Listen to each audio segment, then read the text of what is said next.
Hello everyone, this is Jay Schneiderman and I want to welcome you to my Multimedia Hypermedia final project. As you can see, I chose to do an ePortfolio for this final project.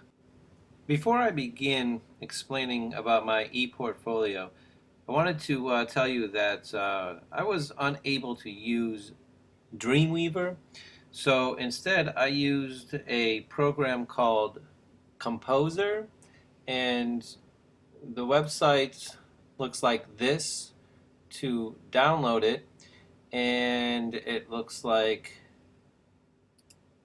this when you're actually uh, coding and entering all the different features you want for your website. So I would love to say it's better or worse than Dreamweaver, but since I've never really used Dreamweaver, it's hard for me to compare. But from what I found out, it seemed like when this program was working, it was working great, but it also seemed to have, I guess, a few glitches, and things wouldn't always work the way it was supposed to, or at least wouldn't work the way I thought it was supposed to. And I found that I would have to kind of shut the program down, restart it, and open up my files all over again. So it is a free program. There isn't an expiration date on it, and like I said, I was unable to use Dreamweaver, so this is what I used instead. I chose to do an ePortfolio for this final project because I need it for the completion of my master's program, just like I'm sure many of you need it. Um, I would say that throughout this course, this was definitely a love-hate kind of assignment over the last several weeks. I can say it was extremely frustrating at times, a lot of struggles, but when I was able to figure things out and accomplish what I wanted to accomplish, I felt really good about getting it done and learning a lot. But it definitely was a bit of a struggle, but I'm glad to have learned the things that I learned throughout this program. I started with my design by trying to create a template for all the different web pages for my ePortfolio. I started with the background, what I chose for my background, what color scheme I was going to use from the red maroon title up here, a table with all the links to all the different pages up there as well. I also had some tables on the other pages that you'll see for all my artifacts from my coursework and my field experiences.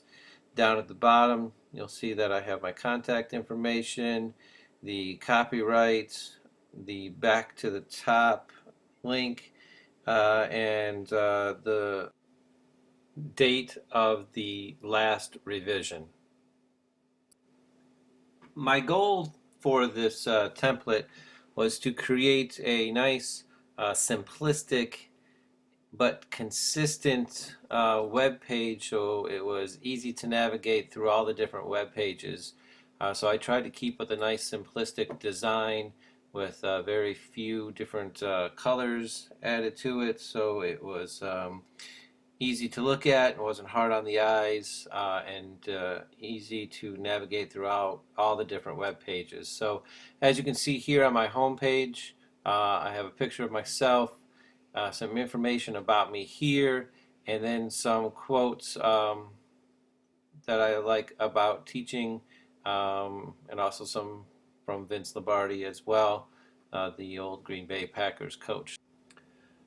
From the home page, we can go to the leadership portion of the ePortfolio, and again, trying to keep the consistent design throughout. Here I put the title of this page, the leadership page, and here are my tables with the course artifacts and the field experiences. As you can see on most of the field experiences, they're going to be coming soon. I will update those as I do them throughout the next couple months.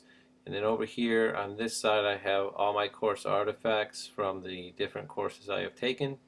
This first one here is Planning for Technology, and here I have my technology plan evaluation and the grant writing project that I did as well.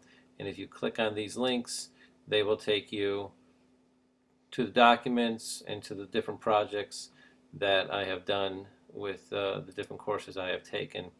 The grant writing project here is something I did as well, and I was pleased with this because I was able to turn it into my school, and I just found out recently that I did get the grant approved, so I was excited about that. I'm going to be getting some Kindles for my classroom, and hopefully starting a nice reading program using the Kindles, and having professional readers on the Kindles read the stories to some of my struggling readers, and they'll be able to see the words highlighted on the Kindle as well as they hear the book read to them.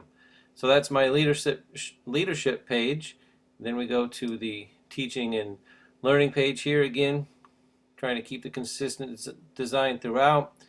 The title here, Teaching and Learning, with the tables again of the course artifacts and the field experiences.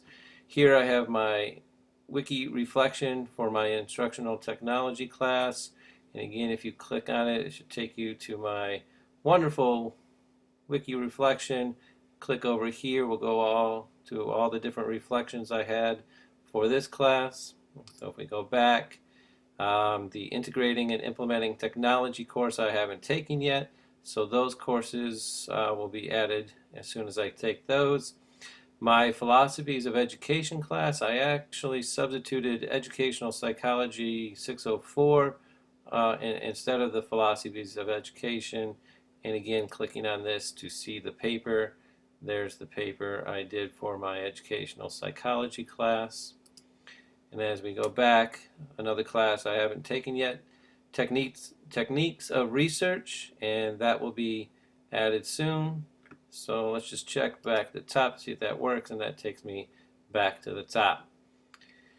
Next, we go to my instructional design page, and here what I did with my different course artifacts, I have a link to the project right here that will take me to the project I did with my group.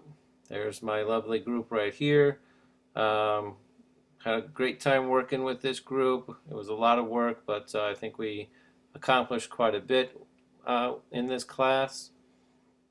And if we go back here to the web page, what I did is I inserted the specific phase that I was responsible for, and I just embedded that into the website here. And then this is the instructional design paper here as well.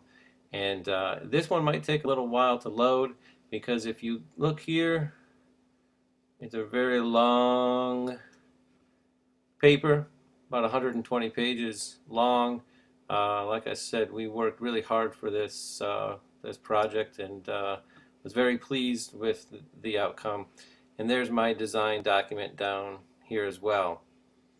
Then we go to the multimedia page, my mini projects for this class, a link to the final website, the web-based learning system class I haven't taken yet as well, so that will be coming soon, and my emerging technologies, I have to update these course artifacts and get those loaded in there as well. My emerging technologies sharing project again is here. If you click on that, that will take you to a project I did with Nina, who is also in this class, and we did it on augmented reality. So if you want to find out about augmented reality, come to this webpage right here, and then going back to my website, this is the part that I was responsible for, the YouTube video that I embedded here as well. So again, back to the top to see multimedia development. Go to professional development. We have my pre-admissions competencies verification. Again, if you click on that, takes you there. Go back here, my teaching and technology philosophy paper, which is right there as well. And then my resume, which I haven't updated yet. I'm going to update that when I finally graduate. I will update my resume here. Finally, because we are able to share our ideas and our knowledge here, I was able to alter my ePortfolio for my original design document. I was able to get ideas from other students in this program that definitely helped me with my design of my website. As I stated before, there were many struggles throughout this class, but I definitely feel more comfortable with designing and coding my own website. So I hope you enjoyed my tour of my ePortfolio, and if you have any questions, you know how to contact me. So thank you again, and good night.